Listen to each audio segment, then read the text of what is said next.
We talk about it in the tournament. You could go far even if you win this matchup, but even in the game, it could be big. And okay, Navi is shaking it around a little bit right now because, of course, naturally, we still see the Doom as the first pick from Cloud9. Navi proving once and once again they're not scared of that hero, but they do get to steal the Shadow Shaman, and they bring the Brewmaster, a hero that I love on Dendi, because after the new change in the Aghanim Scepter, well, not that new anymore, but after the Aghanim Scepter allows you to use your skills on the pandas, it requires such a high skill cap, and if there's a player that can do that, that's Dendi. Oh, I absolutely agree, and combining with the Shadow Shaman, once he gets some levels, you get that Blink Dagger on Brewmaster, you're blinking, you get a kill, place the wards, take down tower, next, and so forth. So I think Navi can take an early advantage if they have the lanes in their favor. Well, they've got two counters to Brewmaster here, Gods. There's the silence from the Skyref and the silence from the Doom. Navi will be expecting this to come out. Maybe Cloud9, even by picking these counters to Brewmaster, might play into the Navi's favor, but they're just two strong heroes. How does this work for you? I mean, it does kind of give Brewmaster a rough time, but if Navi get the good early game that they want to snowball, like you start dropping wards at towers, you can't run into the wards to try and engage on the Brewmaster necessarily. So for Navi, I think the key thing is going to be less so the fact that Brew's getting kind of countered by some of these picks, is to make sure they have other core heroes that can have a high impact. Get Funnick on a hero on the off lane, that's not going to get zoned out. Go back to game 1, he was level 1 like 5 minutes into the game, had no CS, nothing at all, and I think you need to make sure you pick an off laner for the dire side that can not get completely zoned out, that doesn't get destroyed by whatever Cloud9 have, because Skywrath Mage, one of those supports which can zone heroes out very well. And this also is kind of telling for Navi, because getting that Brewmaster there probably implies that we're not going to see a Faceless Void, because the synergy from those heroes is not that evident. You only have one of the pandas that can right-click from outside the Chronosphere, that is the Wind Panda. The other two, you can still have a lot of team fight, but they just do not mix and match so well. Maybe we'll see again a Razor for Hobos, which they've tried over and over before getting into the main event. Yeah, it's still a strong pickup. If there's one thing they picked up from yesterday, maybe it's that Lifestealer is still a very good hero. It's one of Hobos' most well-known heroes. It suits the kind of Shadow Shaman Brewmaster draft that wants to take towers, because Lifestealer with Rage can very safely siege towers, back off when the Rage is about to wear off, back off, and he's pretty good against Skywrath Mage as well as Doom as well. Yeah, that's the thing. Lifestealer thrives on low armor heroes. Doom, 0 armor. Skywrath Mage, 1 armor? Yeah, 1. It's going to be paper for them. If you saw the Lifestealer that Newbie played yesterday, he was 3-shotting heroes, 2-shotting the Skywrath Mage.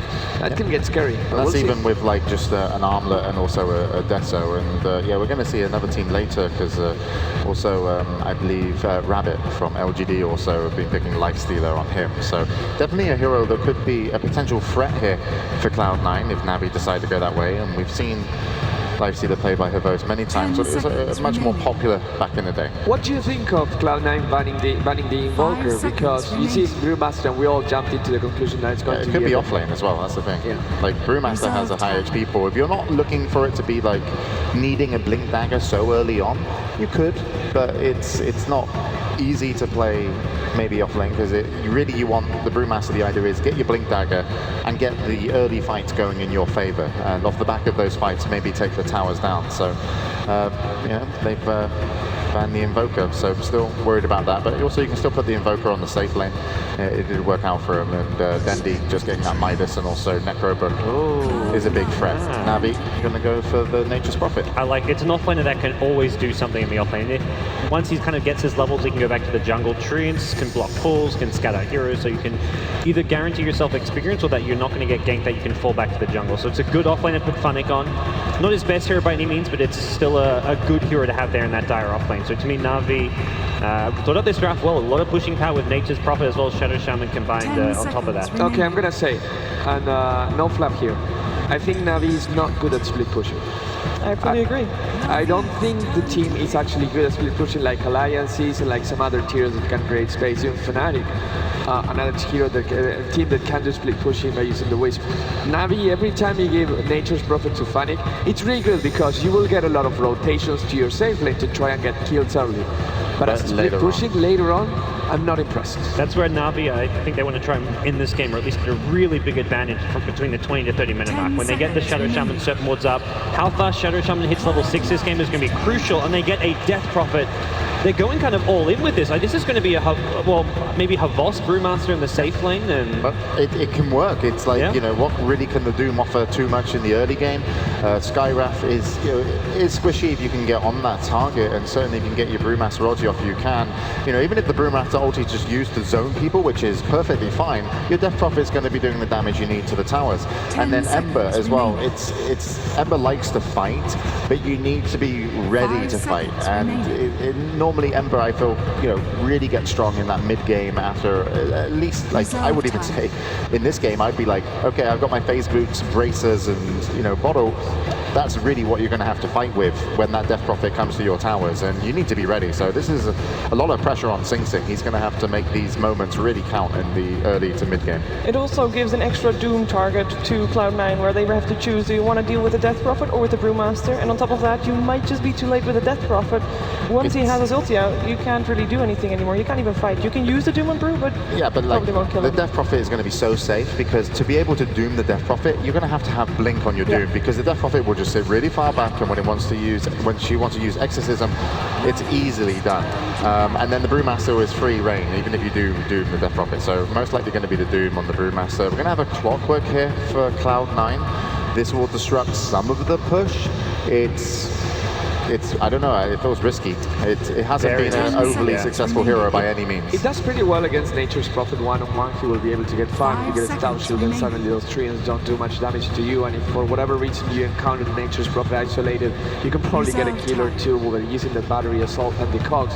But having said that, Clockwork is also a really, really good hero when you're playing on land, because that hookshot, you depend on lag so much, because it's such a fast skill that here on 0 ping might be the hook that wins the game. Yeah, but it also combos well, very combos with the Skywrath Mage very well. And there's not a lot of movement abilities on the team. You know, you might actually see the Nature's Prophet, you know, think about getting a 4-stat just to be maybe save himself from the combo, which is, you know, getting cogged and also taking the Skywrath Mage ulti, or also just helping someone else out. And that could be nice, but whether or not it's going to pay off for Cloud9. A game like this, all about the push. It's where, Prophet wants to go 4-star, Mech, Necrobook. You're not going to be seeing these, like, I don't think we're going to see a Maelstrom on Funny. Maybe if they realize the game's not going well and they got a split push, it's when they were back in, he goes for that kind of a build, but otherwise, all about the team fight and all about getting this utility right now, because staying alive when they're pushing is going to be the key thing. For Cloud9, it's trying to engage outside their towers, burst down a hero like Shadow Shaman before the Surf Wards come out, Death Prophet before Exorcism cards. They have to take out a key hero before they use their ultimate. But if Na'Vi get off their Primal Split, get off Exorcism, get the wards down, you're not defending that tower, you're not taking that fight. So there's very little room for error with Cloud9's execution this game, which is kind of the worry for Cloud9. I love the 5th balance from both the teams. Earthshaker just is a hero that can't stop the deadly push. Like, when you go back, you get a Fisher, and then suddenly Cloud9 can engage you, the Ember Spray can just slide a fist on you, and the Dazzle. If Na'Vi has the Dazzle, this push potential can go forever and ever. You can always keep healing the tree and healing everyone that's around you, and just keep going until you raise really fast. And it just removes the combo, you know, in terms of, you know, if someone gets caught in cogs from the Clockwork, you just, you know, save them, Shadow Grave, and then your combo's done. You need to get the kill. So these two last bans, really, really good from both teams, and Na'Vi taking a little time on their final pick. Actually, they could still go for a hero that does the same thing that Dazzle does. Shadow Demon, for example, would be able to save someone from the cogs, from the Mystic Flare as well, from the Skywrath Mage. And a hero that can help them consist their push would really help. And aggressive is nice too, Ancient Deprivation. Yeah, they need some killing power as well, and that's certainly going to be what they need. So Ancient I think they should have picked Earth Spirit. Unfortunately, that hero is not on the game right now. But if you think about it for a second, maybe eventually it will be. The ability to move things around is kind of like Clockwork's Doom as well. Anyways, well, maybe TI4. It doesn't against Clockwork, so. On the bounty. We get another high dice support bounty, perhaps it was. Warriors beware. Yeah. No, this could definitely work out. Any team fights that go in their favor with 1-2 tracks, it really can snowball. And They certainly have the killing potential, Cloud9, with their lineup. You've got the Doom and the Ember could put out a huge amount of damage, and then you've got a really nice combo with the Clockwork and also Skywrath Mage. The Bounty getting vision against a pushing team is really nice, because if you know where one of them are, as you know, just if you can find any one of them and just send out a track, you pretty much know where the team's looking to rotate, and you can prepare, and you can just get a little bit more farm on your cores before they have to get into position to defend. A lot of pressure on Paladin, though. Just gonna say that. It is a lot of pressure, yeah, and they don't. I mean, it's really about him up against the Shadow Shaman. If the Shadow Shaman plays well, he can really lock down Paladin and remove him from the game in terms of dusts and wards, but we'll have to see. It sounds like they're loading in. Communications going across, so biggest game of their careers here to get through, especially for Cloud9. They want to continue. We'll send it over to the commentators. It's Toby and Synderen. Thank you very much. We are directly into the action right now. Myself, Toby1, as well as Synderen. We are your non-biased commentary.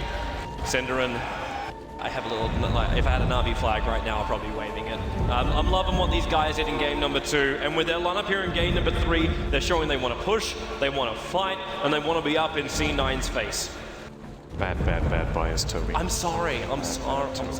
Bad Toby, yeah. So going into this game is looking at Cloud9's lineup is what I want to point out first, is that they got the opening that they're always looking for. They got the first pick Doom. And what I'm worried for them right from the get-go in this game is that when you saw how the previous game went with how Na'Vi played, they were like, this is actually a pretty good recipe to playing against Cloud9. Let's do it again. They don't have the same heroes, but they have the same kind of style. They want to put pressure early on. Instead of the Enigma, they now have the Prophet with the summons for the front lining. Instead of the Veno, they now have the Shadow Shaman Mass Serpent wards, and then they just brute force fights with Brewmaster Ultimate and Death Prophet with the Exorcism. I was actually expecting Na'Vi to last pick the Chen over the AA just for the extreme team fight and early game push, but they might be prioritizing the AA for the chilling touch and early engages so they can get some easy kills, and then I got a feeling, man, Ice Blast for the team fight. The only reason why this AA is up, and initially I was like, okay, it's obviously like you're looking to go through the jungle. It's an enabler for the offlaner. They're actually running a try offlane with a Shadow Shaman. It doesn't happen very often, but with the Ancient Apparition, it makes it possible. So he'll work with a Force, which gives a lot more space to Funnick up on the top lane as the Prophet, and then he knows he can have that rotation support come in from Na'Vi at any point. So it's nicely done from there. And you're not thinking, hey, let's just farm up inside the jungle with these heroes, and that kind of like screws around with Pylai Die, because the greatest thing about a bounty hunter is normally when he goes up against a jungler, he leeches the experience. He finds some pick-offs on some big creeps, and that's basically all she wrote. But he can't do anything as far as harassment goes on this bottom lane. He literally gets shut down. It's the biggest weakness of the support bounty hunter out of all. It's simply, if he needs to be played as a lane support, he is pretty awful compared to all other regular supports. And bounty hunter usually isn't played as a support. Look at the top lane, generally played as an off laner. Look at the top lane. Paladin knows he's in trouble. There's a sentry ward on the lane, and purposefully, Funnick is leaving this tree just off to the side. So he can't actually contest Bone 7 for farm, which isn't a great thing for Funnick. But what he can do is always make sure he doesn't die or get anywhere near close enough to death. Like, because he won't get too close to Bone 7 or Paladin. And at the same time, the bottom lane, Eternal Envy has chosen to leave the lane for a bit, going out to look for a creep. This is quite a long time it's taking him for this. And at the same time, Na'Vi will just be pulling back the lane. So the equilibrium now easily in their favor on the lane, and there is no pull available for Cloud9. So this is actually a really big problem for them. And as far as the mid lane goes, that one is at least going even for them. So Sing Sing is getting a decent start with some good farm. I think Ember Spirit has to be the big player in this game, because when you look over at Cloud9 and what Na'Vi are planning, Na'Vi want to push towers. It's no secret. Oh, yeah. Cloud9 knew that early on in the draft, even when you saw how Na'Vi were picking it. They don't have good wave clear. They actually don't have anything to deal with creeps. They're coming mid. But look at the sentry ward. It's already down, so he sees Pylai Die. He's going to walk back into him, and maybe doing does connect on Dendi, and now he's going to go down. Trying to go for the silence, but Eternal Envy appears out the jungle at just the right time. It is so important for Cloud9 to get off to a good start in this game. I think if they lose the early game, or if they play just a somewhat even one, I'm not sure their draft can handle Na'Vi in the mid game. There's a lot of pressure on the bounty hunter to perform, to set up ganks like the one he just did in the mid lane, because if that doesn't happen, as I said, no wave clear. Yeah. When you're playing a pushing lineup, this is like the dream team to fight into, because Cloud9 just look like a lineup that can't team fight back until they have items, and crucial levels up. Yeah. And Na'Vi might just be getting to that phase a little too early for them, but at least with that first blood for Sing Sing, the reason he needs to be the big player is they need the damage, and Flame Guard could be one of the solutions to Na'Vi's push here. Yeah. At the same time, the push isn't even started. We're 3 minutes in. I'm looking at a Vorst who's going to be able to buy up his Arcane Boots shortly, and that's an enabler for Kuro and Puppey to spam out a little bit more. But I almost want to give massive props to Owie2000 for not dying on this bottom lane. It could actually be one of the biggest things. He's trying to stay close to fun experience, but he can't actually achieve that because Puppey and Kuro are basically being really good watchmen and keeping him away from the creep wave. But Owie is just making sure this tier 1 tower, if it's going to come under pressure, you can at least drag the creep wave back and keep the power, keep the Top pressure. lane, they're going in on Funnick. He's going to rotate back. Bone 7, he's going to be in trouble. The clock is pushing Kuro back away, and Kuro can't reach Bone 7 just yet. He might be able to cut through. He's got Shackles, but Pardai's also here. There's no sentry ward revealing the position though. The creep wave will just follow Bone 7 out, and that means now on bottom lane, Skywrath feels a lot more confident because the synergy is gone. There's no Shackles to hold him for the cold feet. Then again, Puppey never even leveled that. We're probably going to see AUI level up to level 3 or 4 from this, since the push is already going his way from Na'Vi. There's 2 range creeps pushing down the lane here, so now he's going to be in a great position in this lane, and I think getting levels on Skywrath could set them up for some more ganks early on. When I'm looking at Na'Vi's lineup, I'm thinking Cloud9's main priority is to kill Dendy. They're actually going to do it again here. He got it off to the Searing Chains can't be used, so he's back in range of the tower. He needs more help coming in. The Courier trying to fly in some extra items. The Sing Sing, he does take a large amount of damage from that tower. But they still get a second kill over on Dendy, and that makes it worthwhile. This is the best hero for Cloud9 to focus on, for sure. That's rather aggressive, man. Going past the tower, clapping onto the tree line, thinking that Owie2000 was still in the neighborhood. But he was nowhere near it. Another thing we haven't talked about just yet is, you know, when you first pick Doom, there's been a lot of teams that have tried counter-picking Doom by just getting heroes where you don't care so much about getting Doom. Oh, Sing yeah. Sing, he's coming up with the Invis rune. He can Searing Chain 2 heroes right now, and he's in range for it. He only got Funnick, however, but that can pick up both kills. Trying to give it the tree line. And Cloud9 is around. He can TP himself out, but the call from Bone 7 pushed him straight back out again. It's just been superb play by Cloud9. It really felt like Na'Vi got the upper hand, the draft, but Cloud9 have the upper hand in plays so far. They are playing the perfect early game so far. The rotations from I have been great. Now Sing Sing rotating top with the Invis rune to secure a double kill for Bone 7. He's already level 6, 5 Bottom minutes. lane. He's going for Owie2000. There's still some bonus damage off. Gets the clump slow and damage off. And now he will go down here on the bottom lane. So Na'Vi finally getting themselves on the board. 5 minutes into the game, and that was the same time C9 was coming down here for a kill, but Twilight died down to this bottom lane. But you see what happens, you get a kill with Na'Vi, and instantly with the Prophet down here, they just force into the lane. This is still a pushing lineup. Devil's shot is available. No, he's gonna go in again too! And they're gonna go harder. Funnick, he's locked in. About to be assault. He's trying to move back here. Funnick. So Puppey takes the damage, but it's gonna be too much. Puppey goes down. Double kill for Bone 7. A ball's being sealed up here by Owie. He'll TP out. Crop makes his way in. The level death! He actually stops him as he lets it go. There's a level death, as you said. Meaning a horse will go down. And then he's just sitting here with his ultimate. He feels he's safe. He's got Pardai right behind him. And Bone 7's coming up pretty close as well. He's got no battery assault, but holds him 3 seconds. Dendy, the ultimate is wearing off in a moment. And he's getting killed off. He just hung around way too long. And 3 gold while Sing Sing on top lane. He will get a Searing Chain off, but will still die. A counter gang. Na'Vi have lost so much to C9 in the first 6 minutes. It's just amazing to watch how many openings they're finding with the few tools they have.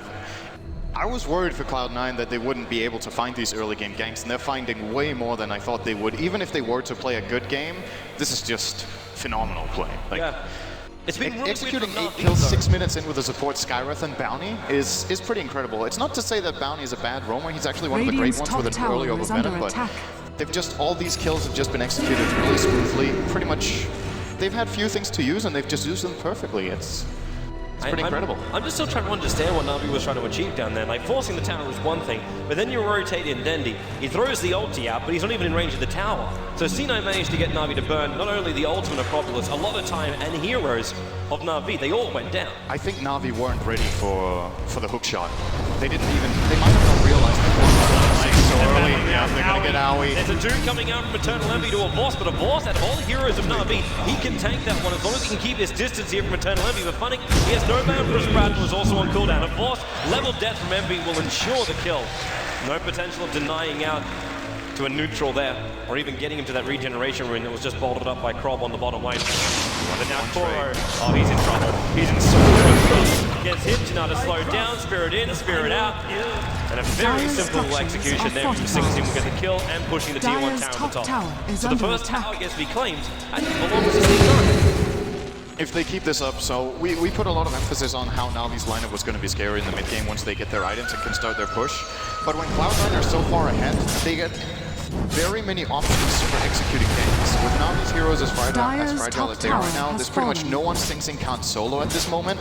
They have a level 8 Clockwork at 8 minutes, and he's 5-0 on the offlane clock in this game. Boom 7, arguably for me also his best, hands down best hero in the game. He is a very, very good Clockwork player. So, oh, that was an interesting sound. Yeah, so Navi are now coming back towards the middle lane. All right. Yeah, they're going to have to try to put pressure. If they wait around, they get killed all the time. Their bottom lane failed. They need to bring down tier 1 towers. They're behind, they need to have some kind of advantage. Now, fortification will be used by Cloud9. We've actually got Doombringer TPing to, okay, the tier 3 tower in the middle lane, a grand total of a quarter of the map. And he'll be picking up a new creep at the moment. Sing Sing missing on the Searing Chains. So they're going to build a little bit more confidence here in the middle lane, but a little bit of Shuri toss, a little bit of rocket harassment, back to the line. You see Bone 7 moving out. This one range creep kind of spoils his party on the side, but it reveals to Na'Vi that he's there. I'm surprised too that Funnick is keeping his trees so clumped up here in the middle lane. If Clockwork's coming for a hook, you want these trees nicely spaced out across the mid, so they can be interceptors there for the hook shot.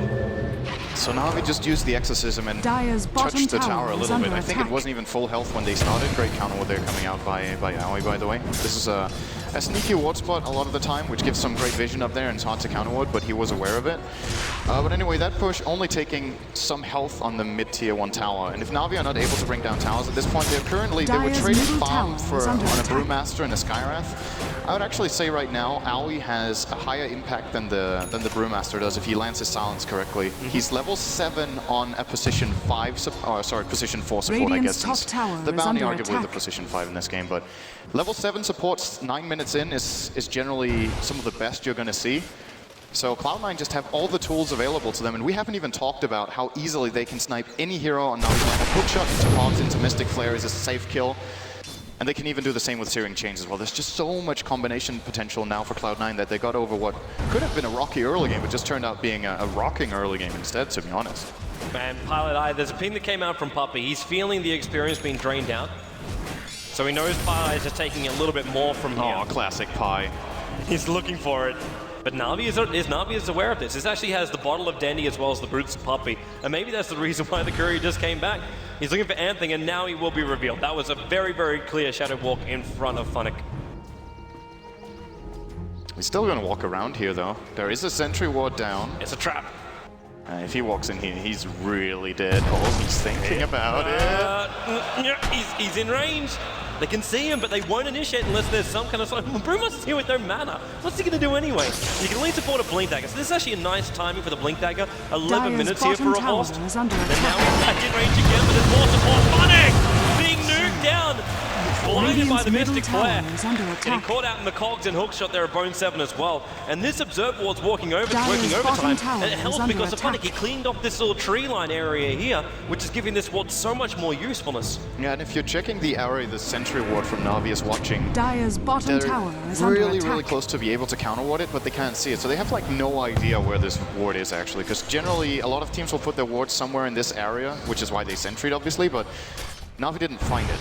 And it's providing a lot of utility for Cloud9 right now and a lot of intel. Top tower is under attack. Across the sentry, getting dewarded means that once again you can see Pilot Eye freely walk around this map. On bottom lane, Doombringer, he's a long way up.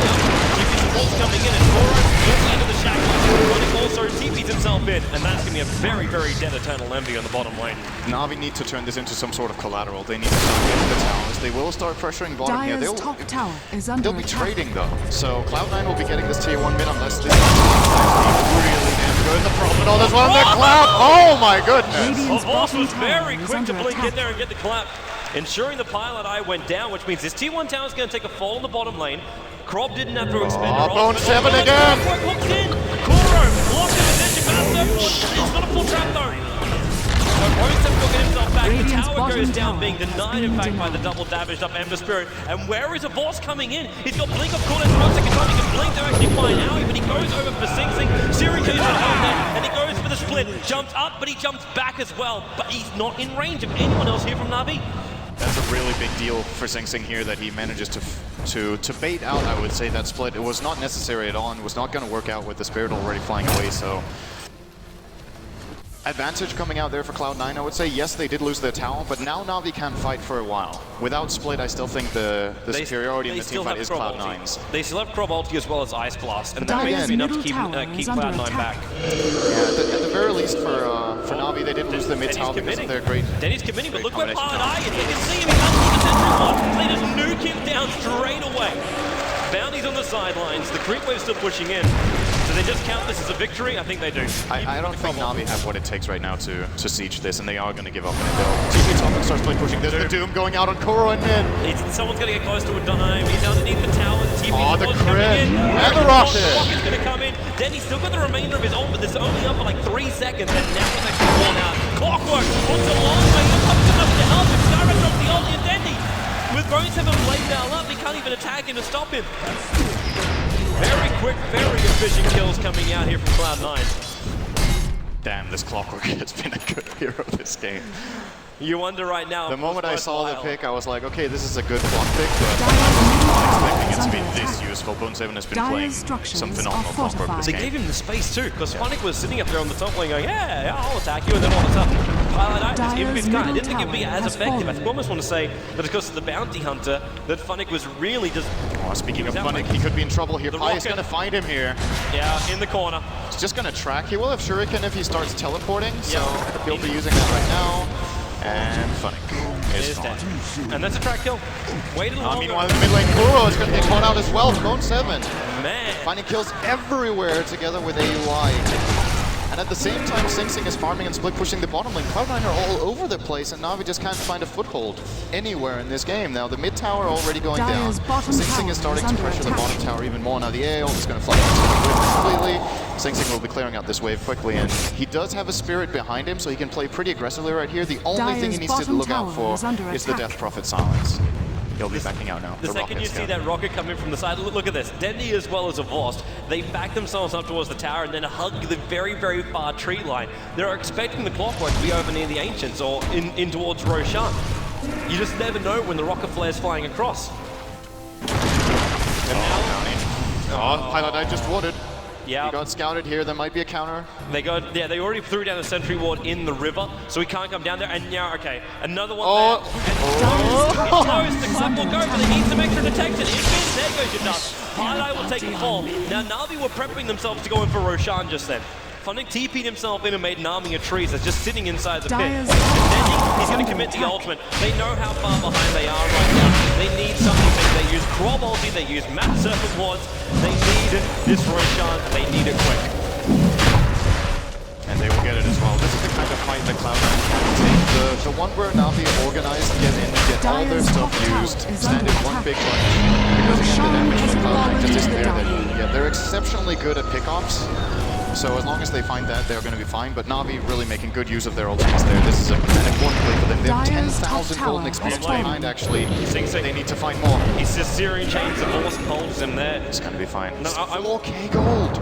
I almost want to give more props to C9. Yeah, Sing Sing's got a hell of a lot. But they also knew, okay, if you can't take the fight on Roshan, what do? An Eternal Envy took out the tier 2 tower on the top lane. They're completely cut off Na'Vi from their own jungle. C9 have got map control. They're finding pickoffs left, right, and center with the help of Pilot Eye. And every time they do, they push their gold advantage even higher. Sure, it's only a level 1 track right now, but the more kills that happen, level 2 track comes up. Na'Vi cannot continue to get picked off like this.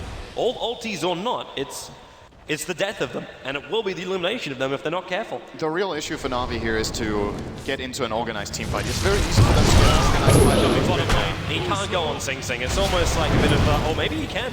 With a little bit of silence, they could have controlled him.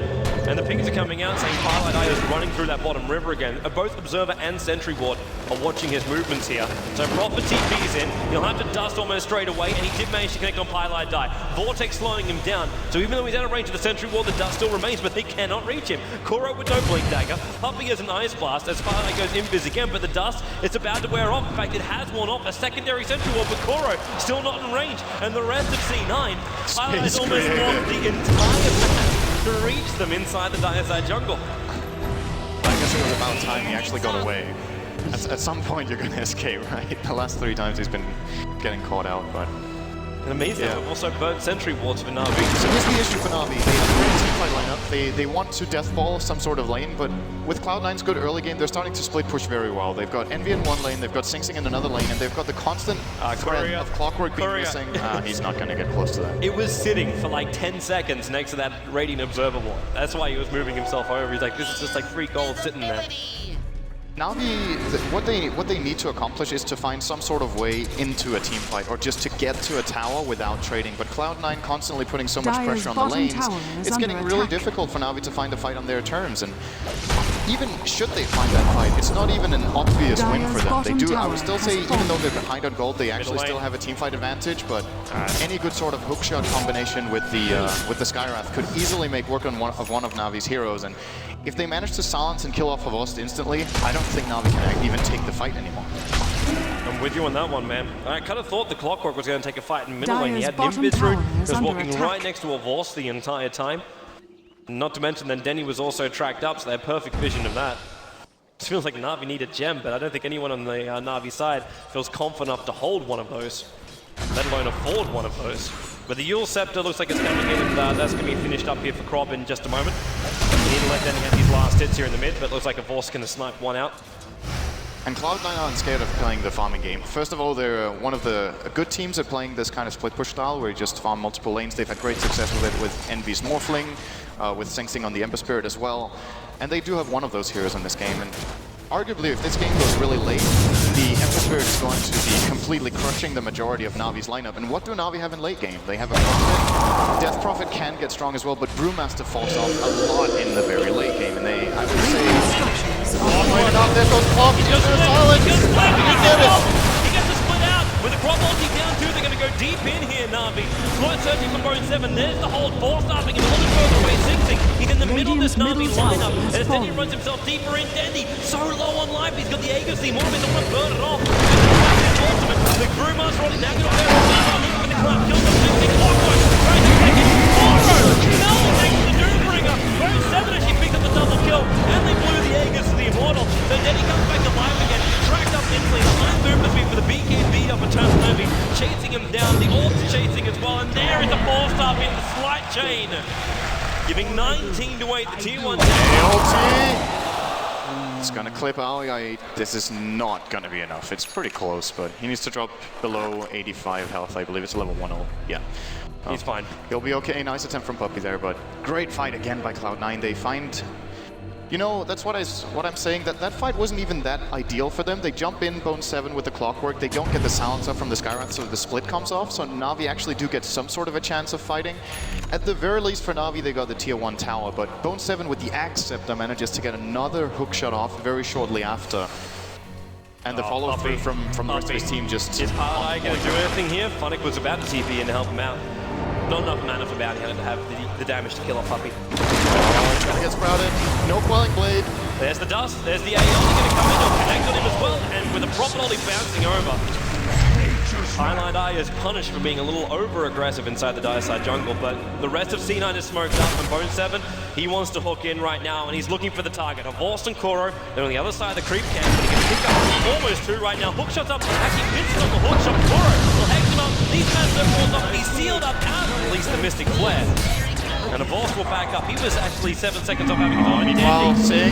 Yeah, Yule Scepter up will buy Denny a little bit of time. Funnick with the Meg. He just sits there and keeps himself out. That would be punished. Funnick is back going around right now. The support's coming in. Sing Sing jumps away. The attack from Funnick will follow him out. Bone 7 has to wait to kill off Denny. And the support rotates in. Brewmaster has to go into the split. He had no other choice with Eternal Envy having Doom off cooldown. He sends the Doom up. And who's he really going on here? There's no support coming in. Hookshot's being thrown out. Voss needs to get out with the Earth Ruling if he wants a chance of surviving this. He's going to try it now. He's got to blink straight away, but wait for the attack of Owl. He's trying to wait as long as possible to hit the timing perfect, but the blink will still come out from a Voss and he gets away to safety.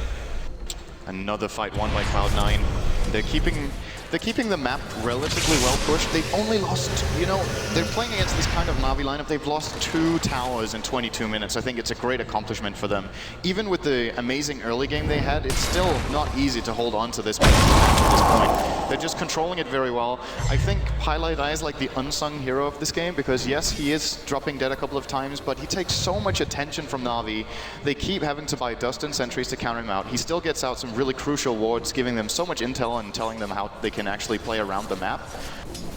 And I was doubting the support bounty pick. I was like, when Na'Vi starts team fighting and pushing, this bounty is going to be useless, but he's just set up so much and he's bought so much time that it turned out to be an amazing pick for Cloud9 in this game. I want to point out too, so Bone 7, I think we can probably agree that his performance on Tide in the previous game was underwhelming. Yes. It's like if you take the average of the last game and this one, he's still way above average on his performance. He's currently 10, 0, and 7 on the clockwork. Absolutely outstanding performance. He's been perfect. I don't think we've had a single time where we've said, oh, hookshot missed. That actually hasn't happened yet. He missed one. He missed one. I saw one. Oh, that was the one which he was doing on the Spirits? He missed one. What a scrub. Yeah, obviously.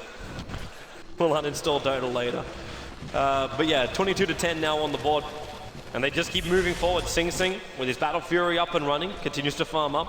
He's actually got a hell of a lot of CS. He's 150 CS. He's not high on the net worth, however, mainly because he's got 3 deaths to his name. This is not helping his case. But when you have players like Eternal Envy, who have a over 13k net worth, now with Shivas, Mech, as well as BKB, 24 minutes into the game, you're feeling pretty good. And Envy actually going in, because he didn't go for the Blink Dagger. We don't see the Hoof Stomp into the Centaur War Runner aura in on the Doombringer. He just goes for the Pack Wolf. He's buffing up the extra damage here. It's really good. Oh my! That was just painful to see. And Koro, ball of horse. Oh, he didn't get the clap off. This is a real disaster right now. He didn't clap. He just went for the split because he saw Eternal Envy. If Na'Vi don't make any use of the split, which they can, they're going to lose the mid tower for sure, and maybe even a second tower, or maybe even Cloud9 going high ground, or Roche. Na'Vi lose so much teamfight potential out of that split being wasted. Yep. 100 seconds on cooldown now for the Brewmaster split. This is tier 2 tower lost. Na'Vi coming Dyer's to middle ultimate tower from Puppy. is under Well, attack. 2 heroes here. It's still though, it's a level 1 AA ultimate with no extra buff mechanisms. It's just not enough. Even Prophet Ultimate bounces around, but the entire creep wave up the middle lane just tanks it. What level is this? Yeah, okay, it's a level 2 random nature. It kind of felt like a level 1 as it bounced around. Na'Vi will not be losing the second tier 2 though, since the bottom lane is nicely pushed out here by Phonic. Rocket will try to push it up a little bit, but I think they may just try and go for a fight if they can. If Na'Vi, yeah, look at them come up. They actually smoke up and move out, and then the blink away from Pylai die. And the dust being used there by Kuro as well, so now that's on cooldown. And look at C9, they know they can fight. Bone 7 is in a position right now where he wants to just directly hook in. He's got a perfect target. He's 2 lined up, and there it is, hooked on him. The missing flare kills him off, and then he's getting destroyed on the back line. The Masso wants to go down, but Envy, he is bringing the doom the way of Na'Vi, and Koro also going down. The Brewmaster running out through the top river, but he's got Alvi throwing the burst at him. Burst charge and everything they've got, almost enough damage. Really low on Pylai, but he goes infinite, and Havard goes down solo to Aoi, proving to once and for all that he is important. And all of Na'Vi are on the sidelines. And Na'Vi, man, I think now, this kind of feels like they're out of it. This is almost impossible to come back from. The lead is now 20,000 in a 26-minute game, and they're actually even playing a lineup that I would still say is worse in the late game. So middle tower is under attack. You know, I was the second game since, as we talked about before the series even began, Na'Vi extremely experienced under pressure like this, and Cloud9 have been struggling in some series in important grand finals. And you could be worried for Cloud9 going into an elimination match like this in such a great tournament that they wouldn't be able to pull it off. And they just challenged the critics here in game 2. He has to Yule Scepter up right now. That level death bonus damage was there too, and they just track him. The second he comes back down, Puppy, the series changes, it's almost killing him. If there's a hook shot, they'll take the kill, but looks like Cloud9 will give Na'Vi a bit of respect. Might still get the rocket snipe. Oh, he got bottled. Yeah, he's alive. And the rocket misses. So Cloud9, they will be backing out. They almost got the tier 3 tower. And as I said earlier, they're not in a rush anyway, so if just look at the warding as well, by the way. They're completely controlling the map. The one at the top here, they've got one around the Roche area. Should Na'Vi try to sneak that? One at the bottom tier 2, even one up here at the... I mean, there's pretty much nothing that Na'Vi can do that Cloud9 aren't aware of. The only way they even get out on the map is with smoke, but Pilot right now with the blink deck, it's almost possible. Someone tracked, and oh my goodness, KuroKy again. Sing was farming on bottom lane and then just jumping towards middle lane to take the kill. This has not been Kuro's game, but it's also a very hard game to play Shadow Shaman in with how much farm the Clockwork got, but he's now 0-10 on the Shadow Shaman. It's just, it doesn't really matter where Kuro goes. There's so many heroes that just snipe him off. The Skywrath Mage, the Ember Spirit, especially the Clockwork, and any combination of two of those will just one-shot him pretty much, so. Look at Na'Vi, they're clutching for some kind of hope. And the only one they've really got is Funnick on that bottom lane, but Navos, Searing chained up. Aoi didn't actually attack. They lost the sight of him over the tree line as the nighttime did strike. But there's just some kind of like maybe propagation. Moved down again. This time it's Eternal Envy that will take the kill. But Skywrath, that Mystic Flare, keeps dropping down. The Brewmaster was being used again. Now the Searing Chain over on Kuro and Denny back in the middle. Dropping him low. The Brewmaster send the Ember up. But Havos, he's got to get out of here again. But maybe they can kill him something. The Hex, the Silence, the Group Swarm. Now he gets enough damage and it is. They bring him down. Now jumping over towards Aoi. Letting that he's only going to work. The buyback has already come out from Sing Sing. Clockwork! Oh, he got three! The Horse comes down, however. Havos, he's dying inside the double kill for Burns. Funnick trying to TV out. He's got enough time. No, he doesn't. He burns up. And the only one alive is now the captain of Na'Vi looking to his teammates down the middle. And there is nothing he can do. He tries to Ice Blast, a hook shot this time, only barely missing on Puppey. This is easily the tier 3. It's probably Rax as well. Na'Vi have too long left on their respawns here. And it will... Eternal Envy. It just goes high ground. He's leading the charge here. Yep. The barracks are gone. Na'Vi's hopes. This is the first time in any international that they will be knocked out before the grand finals unless some sort of miracle gets pulled out of the hat here. Dude, unless T9 unplug their keyboards and mice right now, I don't think Na'Vi is capable of winning this game. They've lost mid-ranks now. The race is almost down. And look at C9. They know this is no risk Dota. They've seen Na'Vi come back before. They know about the miracles that can happen, and they are not going to give any chance for it to happen. Funnick again, he's attempting to keep this bottom lane out. But C9 can just go top. Even if they lose a tier 2 and a tier 3 tower right now, it means nothing to them. Rax is everything. They're not going to be struggling with map control at all since they have so good split push with the Doom and the Ember Spirit at this point. So even should they lose a little bit of map control, they're going to be fine. They still have the vast superiority anyway, so... These tracks from Pilot that just keep coming out. It's got to be really frustrating for Na'Vi to play against, actually. Denty's going to Yules it off. He's now Pilot. He's got Blink This Dagger. is a desperation play. He's got Blink Dagger and Force Up. You can't do this. The Rocket will always scout you out, let alone the tracks. And if you get caught in close, like man, now he's even walking around to Skywrath, man, you can solo anybody. He's got Mystic Flare, he's got Consumptive Shot, he's got so much damage which he can just seal you up and amplify. And then he's also got his own Rook which he can cast on you. This is everything you've got for the Skywrath Mage. He is a solo killer support. And not to mention Eternal Envy, who's sitting at 3.6k gold right now. Radiant's the highest tower net worth in the is game, under almost attack. reaching 19,000 in 31 minutes. And it's just pushed the entire experience and gold advantage up. It's 27 and a bit, I mean, the XP advantage for Cloud9, and it's almost 25,000 gold advantage their way.